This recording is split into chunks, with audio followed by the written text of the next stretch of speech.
Quoi de neuf, l'agenda?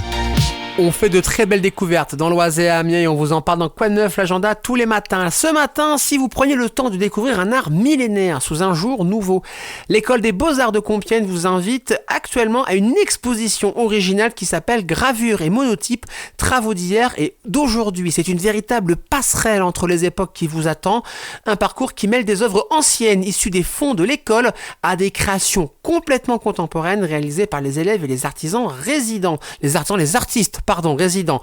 Le monotype, cette technique d'impression unique située à mi-chemin entre la peinture et la gravure, il sera particulièrement mis à l'honneur. Vous aurez notamment l'occasion d'observer comment les techniques traditionnelles de la taille douce ou du bois gravé dialoguent avec des approches modernes et expérimentales. Ne manquez pas cette exposition qui donne à voir la patience, la précision du geste et la magie du passage sous la presse. À voir, c'est juste sublime, on va pas se le cacher.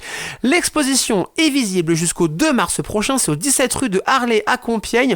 Bien sûr, totalement libre et gratuit, accessible aux horaires d'ouverture de l'école du lundi au samedi. Bref, ne manquez pas cette pause culturelle à caser un petit peu dans votre agenda pour découvrir les coulisses de cette création graphique. Je répète, l'exposition c'est Gravure et monotype, travaux d'hier et d'aujourd'hui, et c'est avec l'école des beaux-arts de Compiègne.